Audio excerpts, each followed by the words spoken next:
I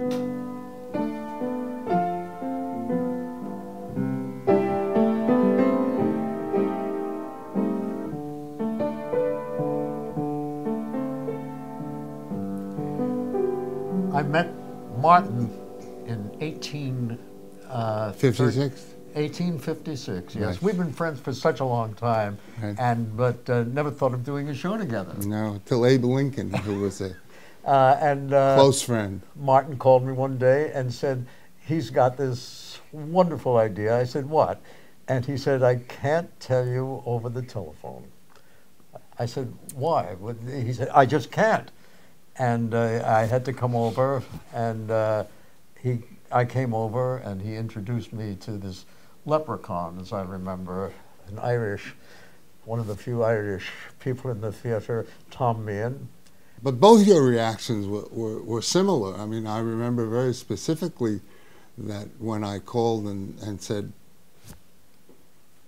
Little Orphan Annie, to both of you, what do your famous ugh. Yes, I did. I did a kind of ugh, is because one of the reasons being that although Superman is a favorite show of mine, I loved it. It got one rave review, but the rest were mild to the point that we never ran. And so the one thing I didn't want to do was get involved with a cartoon again. But historically, you know, cartoon musicals had not had a lot of success. I mean, Little Abner was not a success. Unfortunately, Superman was not a success. But basically, the approach, which was the thing that I was most keen on, was to not treat it as a cartoon, was to deal with it as a real story. And the one aspect of Annie, the comic strip, that was never identified,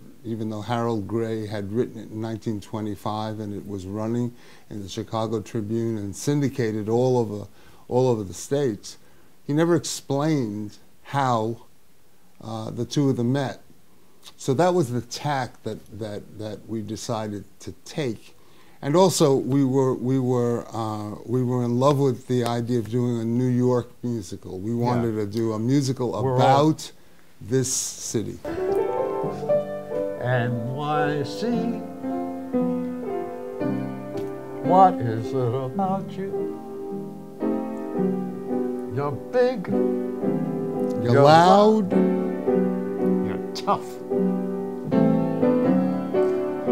NYC, I go years without you, then I can't get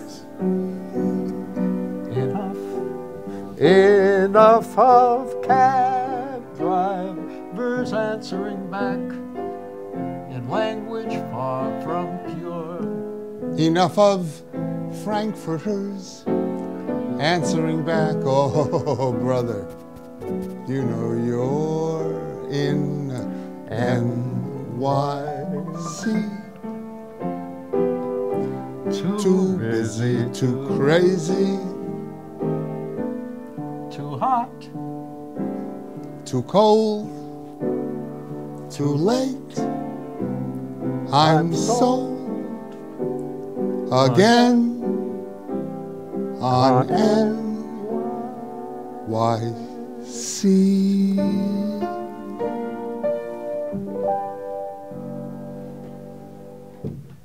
I also have a very, very specific recollection about Easy Street, which was a number that we had.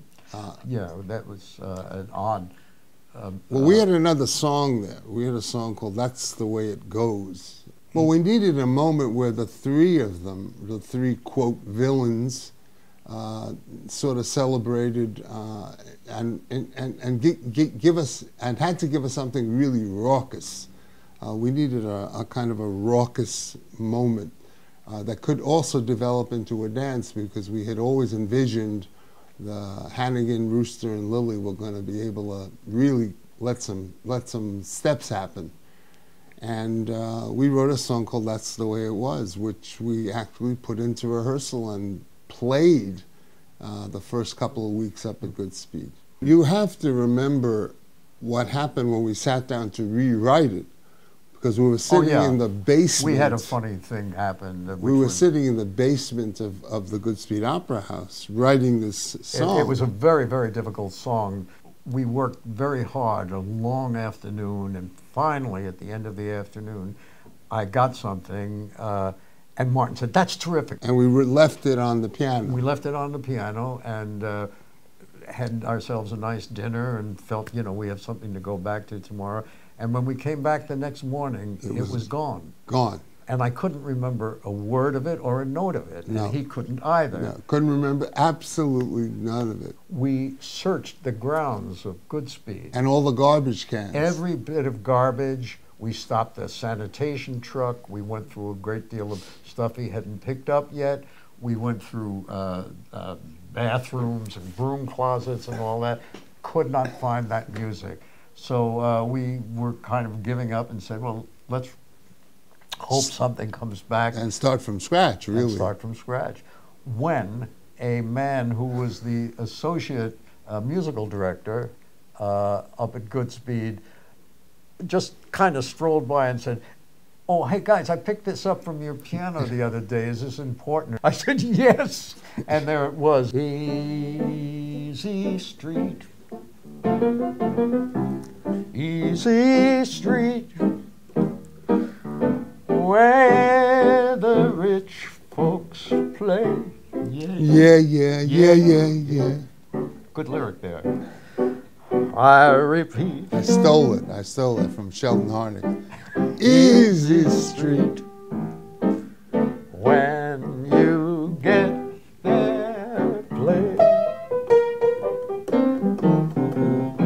And it was a kind of a melody that really gave the score a lift, because we knew how it could ultimately be orchestrated. And ultimately, when Phil Lang did those orchestrations, they were just stunning.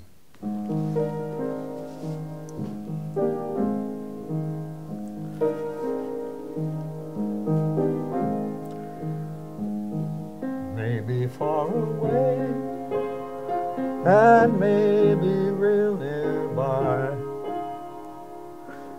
she may be pouring his coffee, he may be straightening his tie, maybe in a house all hidden by a hill. They're sitting playing the piano, she's sitting playing. He's sitting paying a bill. Bet you they're young, bet you they're smart, bet they collect things like ashtrays and art. Bet you they're good, why shouldn't they be? Their one mistake was giving up me. What came I? So maybe now it's time, and maybe when I wake, they'll be there calling me baby. Maybe.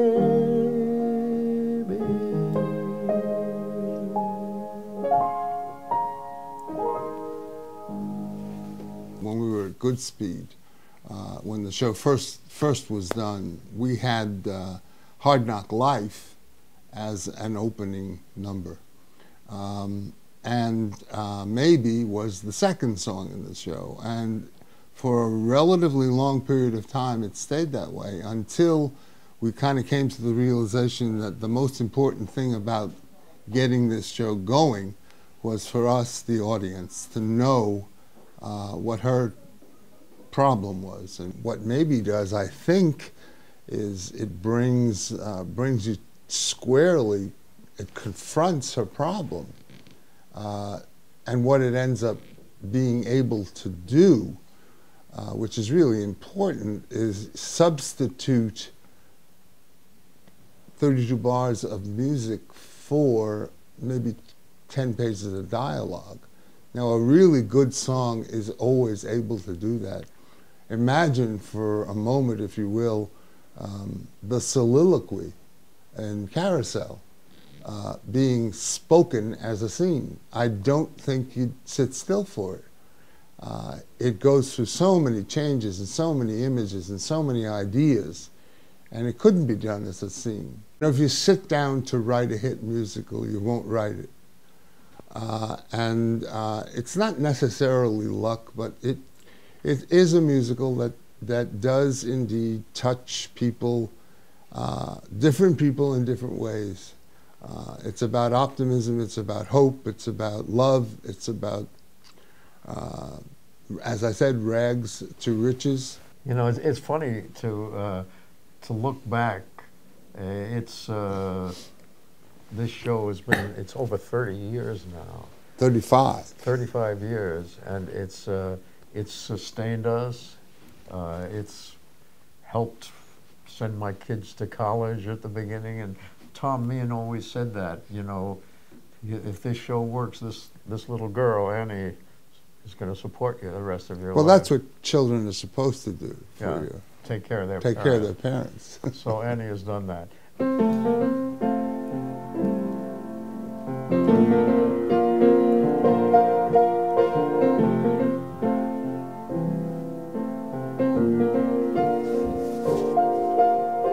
The sun will come out tomorrow. Bet your bottom dollar that tomorrow there'll be sun. Just thinking about tomorrow clears away the cobwebs and the sorrow, till there's none. When I'm stuck with a day that's gray and lonely, I just stick out my chin and grin and say,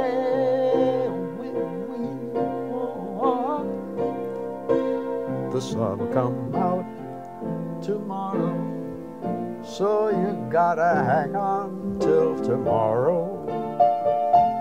Come what may, tomorrow, I love you tomorrow.